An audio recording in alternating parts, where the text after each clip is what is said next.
Hello po sa inyong lahat mga ka-crypto. Ako po si Pinoy Crypto Trader at sa video na ito ay atin pong pag-uusapan ang tungkol dito sa mga seasoned analyst kung saan ay nakita raw po nila na si XRP ay maaaring ma-hit nito ang market price na $43 yan bago sumapit ang September 2024. Ayan, maganda po ito kung nagkatotoo. Yan, maganda ito para sa mga holders, mga investors ng Ripple token or XRP. At ayan, bago po tayo magpatuloy ay nais ko po munang bigyang linaw ang aking disclaimer kung saan ang nilalaman po ng video na ito ay hindi po ito isang financial advice. For education and informational purposes lamang po ang layunin nito. Maliban po dito ay nais ko na rin pong magbigay babala na wala pong kahit anumang group chat ang Pinoy Crypto Trader. Ayan. Ayan, Trade Cruise OWAC sa corn forecast that XRP could rally to $43 in September 2024. Ayan. Ito po yung yung seasoned analyst na tinutukoy. Ang tinatawag po sila. Ayan, isa po silang parang grupo. Ayan, grupo ng mga traders. Ayan, tinatawag silang Trade Cruise OWA sa corn. Ayan. Asserting that the current crypto market is replicating the 2015 to 2017 cycle. Ayan, yung naging basehan daw po nila kasi rito.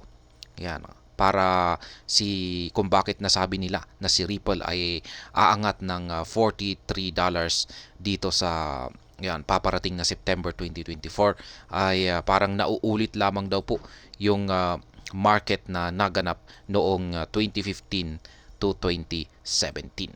Kaya yan nga, gaya ng lagi kong sinasabi na yung paniniwala ng mga technical analyst ay the market repeats itself. Yan, paulit-ulit lamang yung galaw ng market.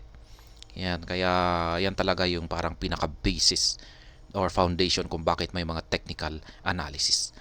Yan, the analyst. Yan. Despite a federal court declining XRP a non-security, the coin has continued to trade within $0.5 price level. Ayan, yan po yung current market price ni XRP. Recall that XRP surged to around $0.85 following the court's ruling in the SEC versus Ripple lawsuit. Ayan.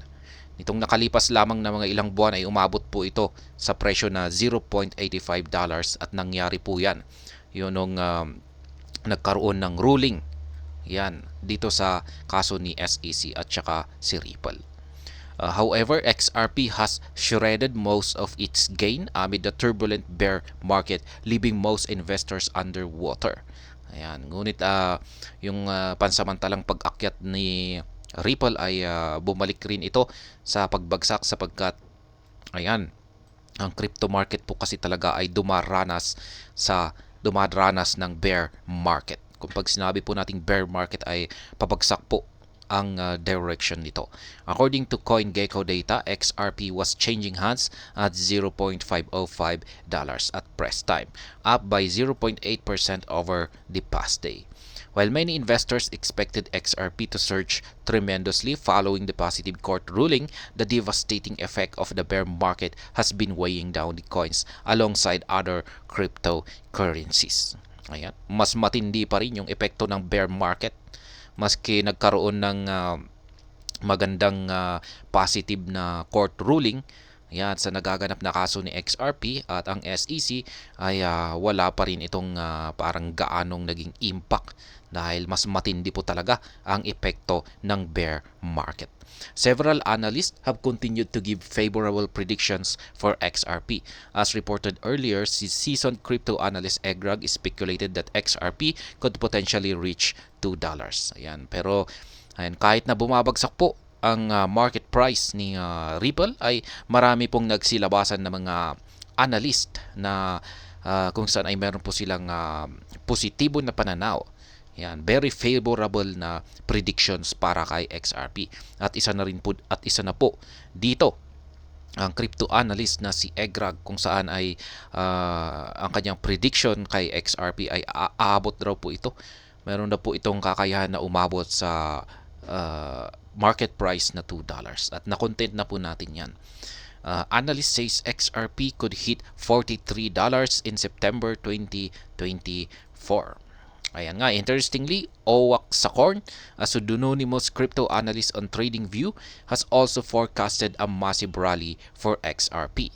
Ayan, in the latest prediction, Owak Sakorn noted that the current crypto market is making similar movements to what was observed in 2015 to 2017. Ayan, currently, Owak Sakorn speculated that XRP could hit a price target of $43 if the trend continues. Yan. Kung magpapatuloy daw yung trend na ito ay trend na pag-akyat ni XRP ay yan, posibleng umabot siya ng hanggang $43. To hit $43 target, XRP would need to rally by 8,514% from its current price. Ayan.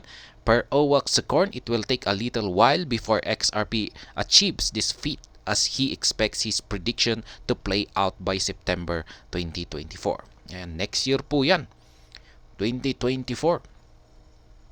Furthermore, the analyst also made another jaw-dropping prediction for XRP.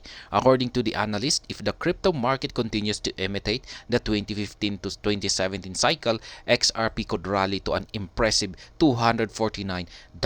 Ayan, ito pa ang isang nakakagulat. Ayan, sabi niya rito ay makalaglag pa nga na prediction kay XRP. Ayan, sabi ni Owak Sakorn dito ay kung patuloy na magbibigay ng bullish momentum or bullish rally ang crypto market at gagayahin nito yung kanyang naging ipinakitang behavior or yung kanyang kung gagayahin nito yung parang nangyari noong taong 2015 to 2017 ay may posibilidad na si XRP daw po ay magpapakita ng kahanga-hangang price rally at aabot ito sa market price na $249. BTC to hit 215K in September 2024. Ayan naman po ang kanyang prediction dito kay Bitcoin. Posibleng umabot daw po ito ng $215,000 sa September 2024 na rin po. Parang sasabay po siya kay XRP. Aside from XRP, Owak Sakorn also provided favorable predictions for Bitcoin, the world's largest crypto by market cap. Drawing parallels to the 2015 to 2017 market cycle, the analysts forecasted that Bitcoin could hit 215K by September 2024. He added that BTC could trade around $1.247 million if the current market continues to mimic the 2015 to 2017 cycle. Ayan. Hanggang aabot po ng ganito kalaki. Magiging 1 million na. Ang isang Bitcoin ay magiging $1.2 million na. The upcoming Bitcoin halving. Ayan, ito po talaga yung inaabangan ng lahat, ang Bitcoin halving. It bears mentioning that 2024 is set to be the year for the next Bitcoin halving. Ayan, next year na po yan. Kaya dapat nakapaghanda ka na po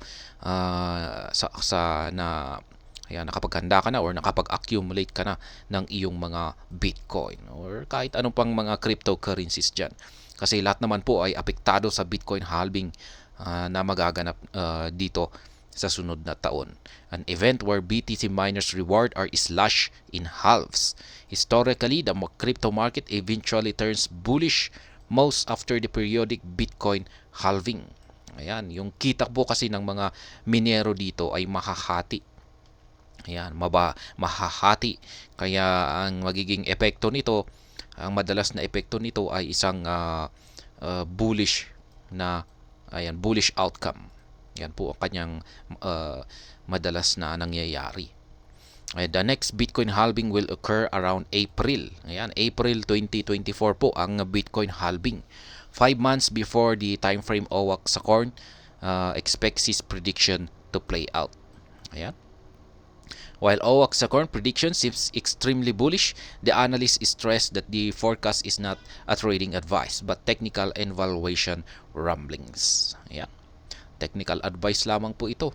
At wag po nating talagang kasi wala po talagang makakapag-predict sa kung ano ang mangyayari sa market price ay hinaharap ng kahit anumang cryptocurrencies pa yan. Kaya lahat ng mga predictions po natin dito na pinag-uusapan natin dito ay pwede po itong magkamali. Ayan. Hanggang dito na lamang po tayo sa video na ito. Sana po ay inyong nagustuhan ang aking paliwanag dito. Kung inyo po itong nagustuhan ay pakiclick lamang po ang like button nito. Para naman po sa mga bago lamang dito, kayo po ay aking inaanyayahan para mag-subscribe. Pakiclick na rin po ang bell icon nito dahil ito po ang siyang magsisilbing notification nito sa mga bago kong videos na akin pong ina-upload sa aking YouTube channel na ito. Marami pong salamat sa panonood. Ingat po tayo lagi at God bless po sa ating lahat.